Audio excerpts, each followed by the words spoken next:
नमस्कार। आदर्श शिक्षण संस्थान जोधपुर जिले में आपका हार्दिक स्वागत और अभिनंदन। कल हमने कक्षा 10वीं विषय सामाजिक विज्ञान अध्याय 3 जल संसाधन के बारे में अपने विस्तार से वर्णन किया था। आज अपन मुख्य रूप से भारत के अंदर मुख्य नदियां तथा बांध और उसके लाभ और उससे कुछ हानियां जो होने वाली है उसके बारे में अपन विस्तार से पढ़ेंगे। तो पहले हमारे भारत के अंदर प्रमुख रूप से जो बांधों का निर्माण किया गया था उनका उद्देश्य था कि हम ऐसा कोई काम करें जिससे अनेक लाभ हो। इसलिए हमने एक शब्द रखा, बहुउद्देशीय नदी घाटी परियोजना। यानी इस नदी घाटी परियोजना से हमें क्या क्या लाभ हो सकता है उसके बारे में कल हमने विस्तार से वर्णन किया। आज अपन पिछला कुछ बातों को दोहरान करते हुए क्या क्या लाभ हुए थे। जैसे एक बांध बनाने से सिंचाई के रूप में आप उसको काम में ले सकते हैं, पानी को पीने के लिए ले सकते हैं, मछली पालन किया जा सकता है, पर्यटन के रूप में ले सकते हैं, बिजली उत्पादन किया जा सकता है, जमीन का भूजल स्तर बढ़ता है और आने वाली जो बाढ़ है उसको रोकने का कार्य भी बांध करते हैं। इस प्रकार से बांधों से लाभ, अनेक लाभ हो रहे हैं। इसलिए हमने इसको कहा बहुउद्देशीय नदी घाटी परियोजना। परंतु भारत के अंदर या विश्व के अंदर ऐसा कोई देश नहीं है, कुछ लाभ होता है तो कुछ हानियां भी होती है। तो जब बांध का निर्माण कराया था तो हमने ये सोच के बनाया था इससे ये लाभ है। परंतु कुछ पर्यावरणविद जो जानकार है, पर्यावरण के बारे में जानकारी रखने वाले, वो लोग कहते हैं इस बांधों से कुछ नुकसान भी होने वाला। तो जब उस बांधों के कारण नुकसान हुआ तब हमें जानकारी हुई। कहते हैं कि जहां बांध है वहां पर भूकंप आने की संभावना अधिक बढ़ जाती है, क्योंकि वो जो भराव क्षेत्र है वो अधिक हो जाता है, जिसके कारण भूकंप आते हैं और भूकंप आने के कारण बांध है वो टूट जाते हैं और टूटने के कारण बहुत भारी नुकसान पहुंचाते हैं। बांध के कारण ही ये जब टूटते हैं तो उसके कारण जो नदी के साथ जो मिट्टी आती थी तो वो तो अपर्दन करते हुए आराम से वहां बिछ जाती थी। परंतु इस बांध के टूटने के कारण ये मिट्टी का ऊपरी भाग है वो बहकर चला जाता है और उपजाऊ मिट्टी है वो समाप्त हो जाती है। दूसरा कारण है, हर एक व्यक्ति को जब बांध बनाया जाता है तो कुछ भू क्षेत्र का अधिग्रहण किया जाता है। जब अधिग्रहण किया जाता है तो जैसे मेरी जमीन है और मेरा लगाव है, मेरी जमीन उस बांध क्षेत्र में आती है तो मेरा लगाव है अपनी जमीन से, मैं बेचने के लिए नहीं चाहते वो भी बांध बनते हैं तब बेचना पड़ता है। परंतु उस क्षेत्र के अंदर रहने वाले जीव जंतु है, वनस्पति है, उस बांध के कारण नष्ट हो जाती हैं। इसलिए कुछ लोग है वो इस बांध का विरोध भी करते हैं कि प्राचीन समय के अंदर किस प्रकार से लोग पानी का उपयोग करते थे और किस प्रकार से संचित करते थे जिससे पानी की कोई कमी रहती नहीं थी। ऐसा कोई उपाय करें जिससे लाभ ही लाभ हो और हानि की कमी हो। परंतु भारत के अंदर कुछ बांधों का निर्माण कराया गया है।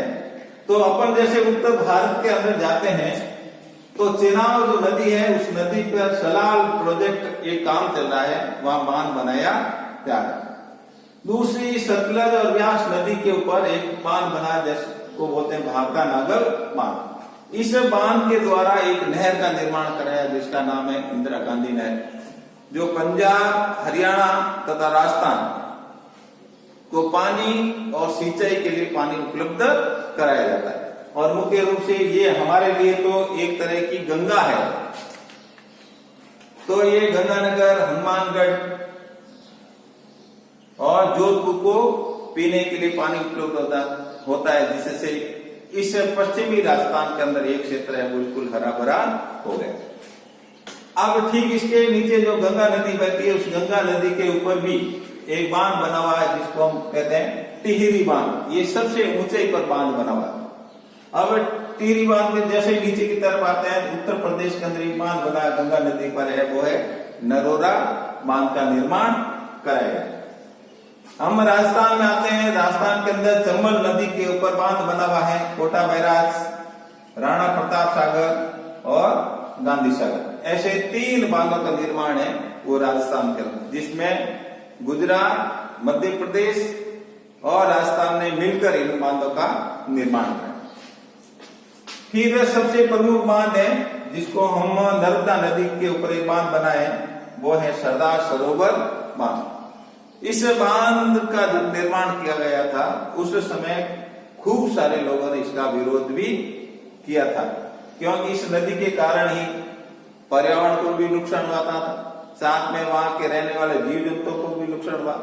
इस कारण इसका बहुत ज्यादा लोगों ने विरोध किया, परंतु बाद में बांध का विरोध को छोड़कर वहां पर रहने वाले जो लोग थे उनको आवास स्थल मिले, उसके लिए वो आंदोलन कर रहे हैं।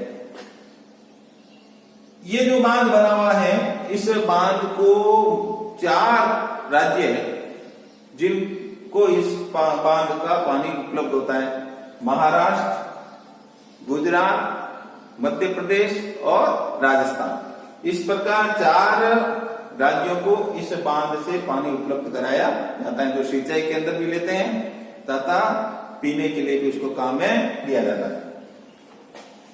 अब ये गोदावरी नदी है महाराष्ट्र के अंदर, इस पर बांध बनाया है परवारा बांध। उसके बाद कर्नाटक में जाएंगे, कृष्णा नदी पर कोयना बांध बना। अब इस कोयना बांध को लेकर भी एक समस्या सामने आई थी कि महाराष्ट्र सरकार ने कोयले के लिए जो पानी आवश्यकता थी उसके ऊपर कोयना बांध बनाया, परंतु कर्नाटक और तमिलनाडु के जो मुख्यमंत्री उन्होंने विरोध किया, क्योंकि इनको इस नदी से पानी मिलने वाला था, उसके अंदर वो कमी आ गई। इसलिए उन्होंने अपना विरोध दर्ज कराया था कि इस बांध के कारण हमें पर्याप्त मात्रा में पानी नहीं मिलेगा। फिर कावेरी नदी का बांध बना हुआ है, मैटूर बांध, और आंध्र प्रदेश में बांध बना हुआ है जिसका नाम है नागा अर्जुन सागर, और इसी नदी के ऊपर एक और बांध बना हुआ है जिसका नाम है तुंगभद्रा बांध।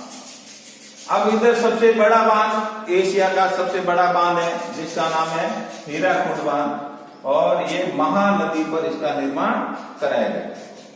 और ये बहुत बड़ा बांध है, लंबाई के अंदर एशिया के अंदर सबसे लंबे बांधों के अंदर इसका नाम गिना जाता है। अब इधर आती है दामोदर नदी।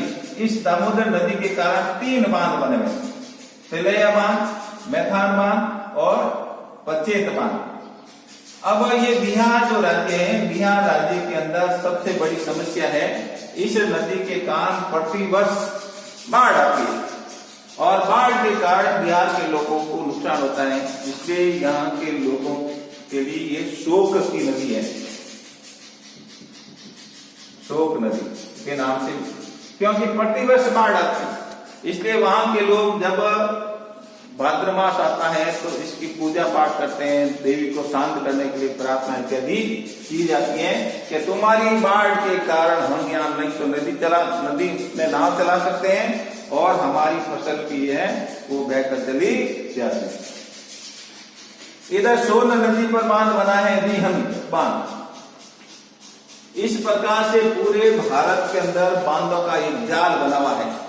उस समय इन बांधों को देखकर भारत के जो प्रधानमंत्री थे पंडित जवाहरलाल नेहरू, उन्होंने इन बांधों को देखकर कहा था ये भारत के आधुनिक मंदिर हैं, इनको भी देखने के लिए जाना चाहिए। अब एक नदी आती है हमारे यहाँ, प्रमुख नदी है जो ये मान सरोवर जो झील है, मान सरोवर ये जो झील है, इस झील के इधर पूर्व की तरफ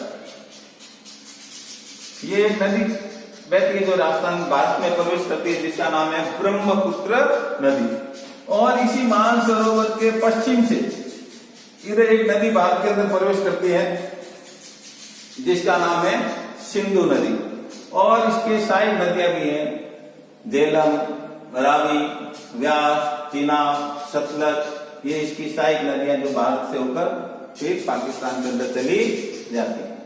इस प्रकार से हम भारत की प्रमुख नदियां और उस नदियों पर बने बांधों के बारे में अपने विस्तार से जानकारी की। कल हम भारत के अंदर कहां कहां पर किस प्रकार से पानी का संचय किया जाता है उसके बारे में विस्तार से वर्णन करेंगे। जय हिंद, जय भारत।